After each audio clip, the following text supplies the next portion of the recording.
Bueno, estamos en relación con temas que han sucedido económicos en esta semana, con el placer de saludar a Andrés Aciaín, quien es economista y está del otro lado de la línea y cada tanto tiene la amabilidad de atenderlos. ¿Cómo le va, Andrés? Buen día. Marcelo Aymar lo saluda.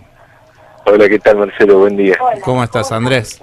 Bueno, más allá, ayer cuando cerramos esta entrevista y convenimos el horario para hablar, yo me puse a pensar y digo, no sé si con Andrés hablar sobre el precio del dólar, la situación cotidiana del día a día, sino quería tratar de hacer un análisis a futuro porque y ahí hacerte una primera pregunta, porque considero que el gobierno durante este año, por lo menos, no va a cambiar sus variables económicas desde lo macro. Y la oposición tampoco va a tener como fuerza, más allá de que sea una elección parlamentaria, sí de instalar algunos temas, pero no de cambiar la política económica. Entonces, en referencia a eso, lo que sí quería consultarte, Andrés, es cómo crees que la administración que lleva adelante el presidente Macri va a generar ciertas políticas que tiendan a que se impulse la idea de ellos de, ya sabemos que de apertura económica, y cómo va a poder sostener en el tiempo esto la población. O sea, ¿cómo Bueno, mira, vinculándolo así con el tema electoral, yo creo que en gran parte en estas elecciones lo que se juega o lo que se debate es si el oficialismo va a tener o no el respaldo político para avanzar en una agenda de transformaciones estructurales, con esa orientación de construir una Argentina primaria exportadora inserta en los mercados de comercio mundial, digamos, bajo la división internacional del trabajo que derraman las potencias y las grandes empresas multinacionales. Y para eso hay toda una agenda que tiene que ver con lo que ellos llaman reducir el costo argentino. Del otro lado del mostrador, el costo, digamos, es un costo para el que paga, ¿no? Pero para el que recibe es un ingreso. Entonces también eso se puede leer como una agenda para reducir el ingreso de los argentinos, que para ellos es visto como un costo, y tiene en esa orientación una serie de leyes, de reformas institucionales, ¿no? Ellos hablan de bajar el costo laboral, o sea, el ingreso de los que trabajan. Para eso, en mente una reforma laboral, donde ahí, digamos, la inspiración es Brasil, en términos de flexibilización de la jornada de trabajo. En Brasil ahora te pueden contratar por horas, te pagan por horas, no te pagan la hora de almuerzo, vos te tenés que comprar tu ropa de trabajo, no hay ART, si querés tener una prevención contra un seguro por un accidente de trabajo, te lo tenés que pagar vos mismo, trabajador. Quieren abolir la indemnización, el convenio colectivo de trabajo, las paritarias nacionales, bueno, toda una agenda de reformas con lo que ellos quieren bajar el costo del trabajo, es el ingreso de los trabajadores. Sí. Después tienen una reforma impositiva, donde quieren bajar el costo impositivo, o sea, el ingreso del Estado, en materia de cargas impuestos a las empresas. Ahí hay tanto trabaja impuestos nacionales como provinciales y municipales. Como van a financiar al Estado, esto va a ir acompañado de una reforma no, un pacto fiscal, no me acuerdo el nombre que habían dado, de responsabilidad fiscal, que quieren firmar con las provincias, que es reducir la planta de empleados públicos y el gasto total, el número del ministerio que implementaron ellos, no quieren volver a bajar.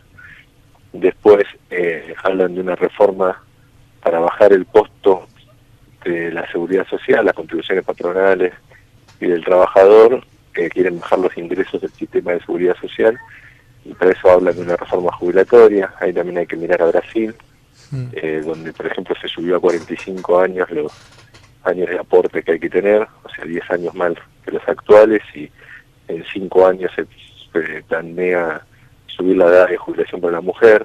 Esto acompañado de la reforma laboral, donde te contratan por hora y no te cuentan, digamos, que en la semana te pueden hacer trabajar 10 horas, otra semana 12, imagínate que nunca llegas a esa cantidad de aporte. O sea que lo que generaría en un futuro es que un porcentaje muy grande de la población no accedería a una jubilación, ¿no?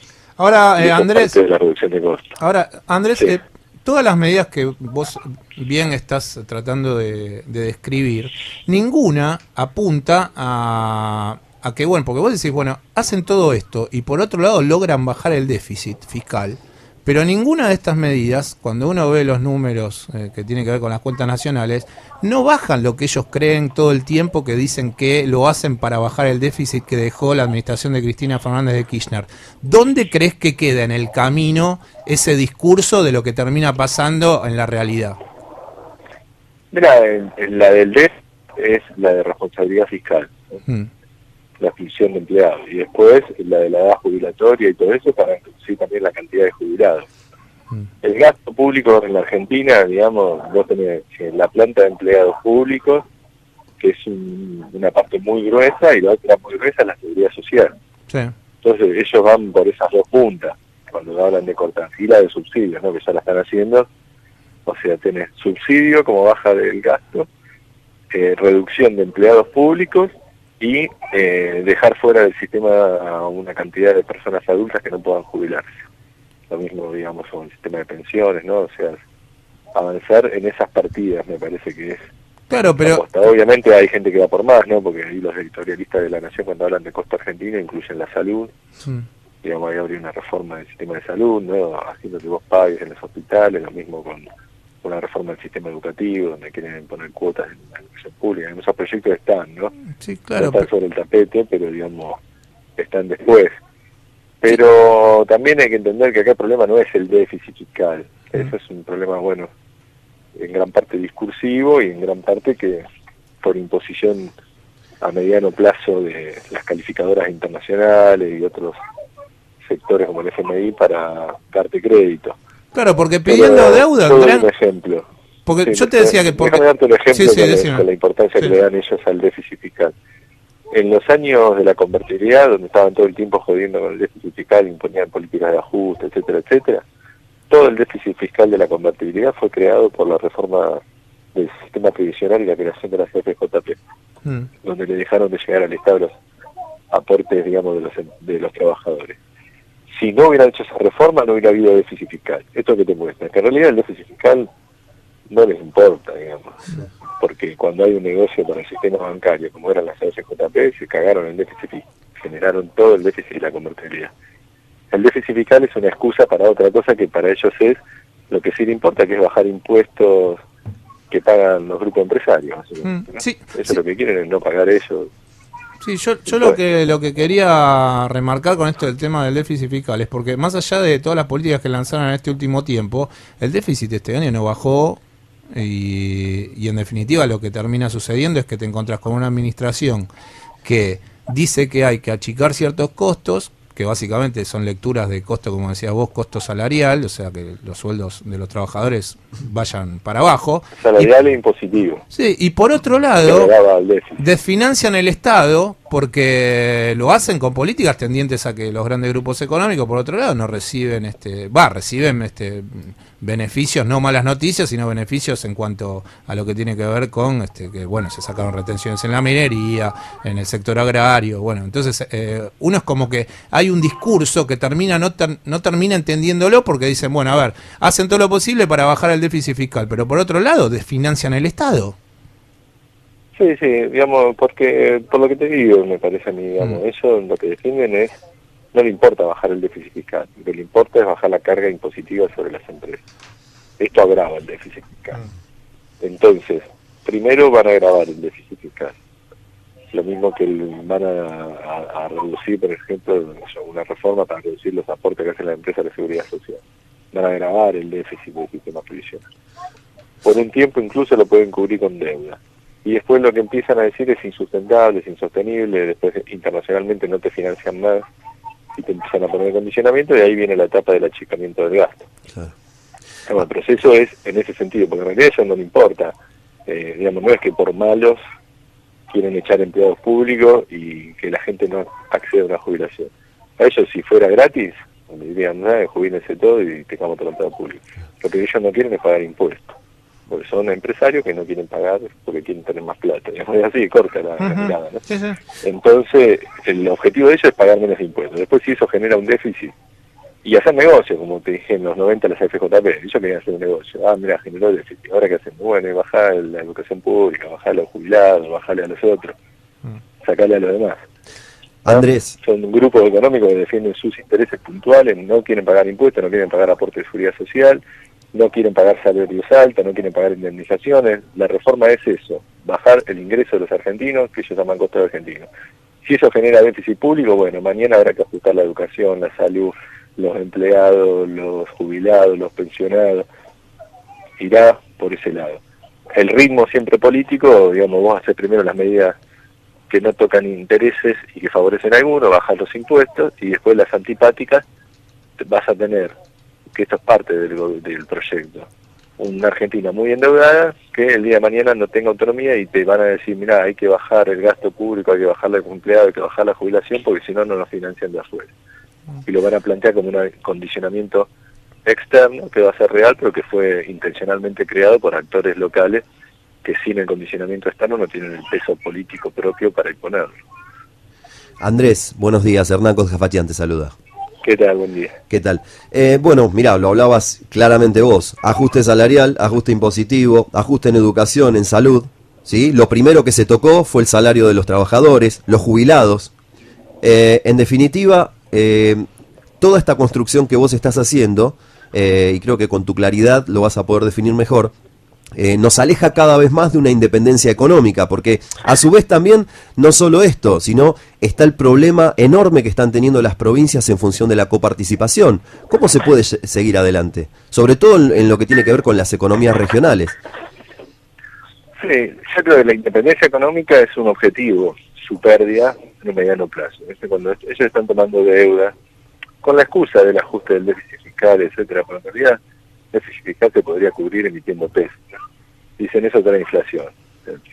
No emitieron pesos, emitieron deuda, la inflación se fue del 24-40%. Sí, seguro. Nadie la vio bajar. Entonces, ahí se cae el primer bolazo, ¿no? De que toman deuda externa para sostener una política de gradualismo fiscal. Eso es mentira. Toman deuda externa porque hay un déficit de dólares de la economía del sector privado, hay déficit comercial, hay que pagar intereses de deuda, las empresas que le mandan que está afuera, hay déficit de turismo. Y los dólares salen de endeudar el Estado, no para pagar a un jubilado que cobran pesos, sino para que después el grupo empresario pueda mandar guita afuera, para que tal se vaya a vacaciones al exterior, tal ahorre en dólares y tal mande, compre importaciones. Claro. Entonces se está cubriendo el déficit de divisas con endeudamiento. Y no se está haciendo nada para el día de mañana tener capacidad de repago. ¿Esto que va a generar? Insustentabilidad. Y uno dice que no la ven, no se dan cuenta, no les importa nada. Yo creo que puede ser un poco de todo eso, pero más que nada sí les importa dejar una economía argentina muy endeudada para que el próximo gobierno no tenga autonomía. Entonces, cuando yo digo que todas estas políticas, en todo caso el proceso de ajuste, etcétera, el día de mañana ponerle que pierdan ellos, aunque ganen o pierdan, o van a terminar perdiendo en algún momento, porque esta política después se vuelve antipopular, sobre todo con el paso del tiempo se agrava. Bueno, cuando asuma ponerle un gobierno de otro signo y quiere hacer otra política, va a tener un nivel de endeudamiento tan grande que sí o sí, para evitar una crisis cambiaria, va a necesitar refinanciamiento. Y para acceder al refinanciamiento le van a imponer la política económica. Como le pasó a los griegos, que votaron a la izquierda y terminó siendo de la política de ajuste de los conservadores, o como le pasó a Alfonsín después de los militares, o a de la Rúa después de Menem. Digamos, tenés una economía tan condicionada que no podemos ver los pies del plato. Y eso es parte del proyecto económico. Porque los sectores conservadores locales, a falta de dictaduras militares, no pueden consolidar un proyecto político con apoyo popular, político-económico, porque su proyecto político-económico es antipopular. Entonces la forma que tienen es generar una economía muy condicionada, de manera tal que el poder político pierda poder real en manos de los acreedores externos. Esa es la garantía que tienen ellos del sostenimiento en el futuro de este plan económico. Andrés, buen día. Luciana Pérez Patiño te saluda. ¿Qué tal? Buen día, ¿cómo estás? Hay como un clima, bueno, la última suba del dólar llegó casi a los 18 pesos y hay como un desentendimiento de parte de algunos sectores de la sociedad, ya que tal vez hay gente el laburante, tradicional y normal, tal vez no está tanto en pensar en comprar y vender dólares, es el mismo que estaba desentendido en aquel momento cuando empezó a aumentar el dólar, que ahí salieron todos los medios de comunicación a hacer lío con respecto al tema. En el día a día, a este laburante, ¿en qué sectores de la economía lo puede ver? Mira, yo te doy un ejemplo. Yo estoy viviendo en las islas del Delta. tenía un amigo ahí que estaba queriendo comprarse el motor para el bote para ir y volver del continente. Le salía, le estaban cobrando creo de 37.000, le pedía motor 2 tiempos de 40. Y en una semana por la suba del dólar pasaron a pedirle 42.000. En eso le afecta a la gente la suba del dólar, en que ya un montón de lo que es repuesto de auto, alguna cuestión así de motores, electrónica, todo lo que es importación, ajusta precio de dólar. Después tenés una serie de productos exportables, donde sobre todo están alimentos, los aceites, digamos, las harinas, lo que tiene que ver con parte de la carne, parte de los lácteos. Eso está también a valor dólar, porque como es exportable, si no lo querés pagar vos a valor dólar acá en el mercado interno, te lo venden afuera. Después Aranguren le sumó al carrito todo lo que es energía eléctrica, combustible, gas, todas las tarifas, etcétera, que las dolarizó. Le prometió a las empresas mantenerle el precio en dólar, o sea que lo pospondrán un poquito, pero si el dólar continúa ascendiendo, después de las elecciones van a aumentar todas las tarifas, los combustibles, todo de nuevo para mantener la rentabilidad en dólares de los grupos empresarios ligados a los servicios públicos y los hidrocarburos. A todo eso sumarle que si sube todo eso, hay un conjunto de empresarios que por más que no estén dolarizados van a subir los precios para mantener su rentabilidad, y después tarde, como siempre atrás, en la gran cola de los reajustes, van a ir los sindicatos a pedir primero que se disparen las cláusulas gatillo y después la reapertura de paritaria. Buenos días, Andrés. Entonces, todo eso genera el combo de que la suba del dólar sí va a precios, y no es una cuestión de buena onda, mala onda, o creer o no, como dice Duhovne, no creemos en el traspaso a previsión, ¿qué me importa lo que creas? Cosa que acá las cosas aumentan, por más que crea o no crea. No es creer una religión eso. Es porque la gente ahorra para crédito hipotecario, Andrés. ¿Cómo? Es porque la gente ahorra para crédito hipotecario, como dijo... No, igual los créditos hipotecarios González también se van a ir, porque los están lanzando todos ahora indexados. Sí, hoy ya lo subieron 5 puntos, están algunos, en los pocos diarios que hablan por eso de mismo, esta digamos, cuestión. y imagínate vos que también, eso también jode a todos los que están endeudados ahora que decidieron tomar esos créditos UBA, porque suben los precios y los salarios no acompañan. Andrés, buen día, te saluda Alejandra Álvarez. ¿Qué tal? Buen día. ¿Qué tal? Recién escuchándote en este proyecto que no solo está impulsado desde el gobierno, sino sobre todo desde grandes empresarios e industriales, de pensar en que la única forma de lograr competitividad es con una reforma impositiva y una reforma laboral. Más allá de esto, cuando uno se corre y por ahí piensa en lo que son las pymes, que están obviamente afectadas por la baja del consumo, por el aumento de las tarifas, que tienen bastante pérdida mes a mes, y por otro lado los propios trabajadores de las pymes que por supuesto no llegan a fin de mes, necesitan pensar en paritarias de 25% en adelante. ¿Cómo se logra en este caso un equilibrio para los dos sectores, para lo que es pyme, para lo que son trabajadores? Mira, lo que pasa es que acá lo que generan, ¿viste? Es como... Acá hay una creación de una crisis deliberada, ¿no? Vos le bajás el poder adquisitivo al salario, reducís parte del mercado interno, abrís las importaciones y aumentás muy fuerte el costo de las tarifas. Cuestión que un montón quedan en la lona, ¿no? Ahí que no, al borde de la quiebra. Con esto, ¿qué hacen? Empiezan a crear los consensos. Dicen, che, la pyme no puede competir. La pyme está a punto de cerrar. Entonces, ¿qué dicen? Bueno, las pymes salen a pedir que le bajen los impuestos, que le bajen los costos laborales, romper con la paritaria nacional. Los sindicatos le dicen, mira, hermano, si vos no aceptás todo esto y no vas a aceptar flexibilización, o sea, precarización de trabajo, todo eso, van a echar a la gente, porque no pueden sobrevivir. Los sindicatos terminan firmando. O sea que en realidad lo que hay acá es un programa económico que literalmente crea una crisis de la economía nacional que después genera los consensos empresariales y sindicales a favor de un proyecto de país que era el objetivo real. Por eso no se calientan con el retraso del dólar, etcétera, etcétera, en su momento, con la apertura importadora, decir, ¿por qué abren las importaciones? Son malos. Para crear estos consensos, porque aparte ellos quieren bajar lo que es el costo empresarial, que es para ellos los empresarios ineficientes de sectores que no tienen razón de ser, porque es mejor traer las cosas de afuera, pues son más baratas, lógico, que es parte de la reforma, la apertura importadora. Pero entonces se generan los consensos. La solución para la pyme no es toda esta reforma. Porque estas reformas lo que van a traer es mayor caída del mercado interno, y el 90% de las pymes venden en el mercado interno. El costo laboral, que es el ingreso de los trabajadores, es el cliente de la pyme. el costo estatal, que es el ingreso del Estado, es el ingreso de la pyme que después labura en la construcción, etcétera, cuando el Estado hace obra. Entonces, o cuando el empleado estatal, o el docente, o el jubilado van al almacén y compra. Entonces, todas estas reformas que bajan el ingreso de los argentinos, sean trabajadores, sea a través del Estado, lo que van a terminar impactando en una caída del mercado de los compradores, los clientes de las pymes, y por lo tanto lo van a empujar aún más a la crisis. Ellos dicen, bueno, ante eso te bajamos más los impuestos, te permitimos flexibilizar más el trabajo, y entonces la gente tendríamos como una serpiente que se empieza a devorar a sí misma desde la cola. Sí, claro, el problema es que ese programa económico. Sí. Por eso todas esas soluciones parciales para las pymes están enmarcadas en un programa que es de aniquilamiento pymes, y no tiene en ese sentido, bueno, como pasaba en los años 90, que implementaban esas reformas laborales, impositivas, todo con la excusa de la pyme, el trabajador, para sobrevivir, esto, lo otro, y cada vez la cosa empeoraba más.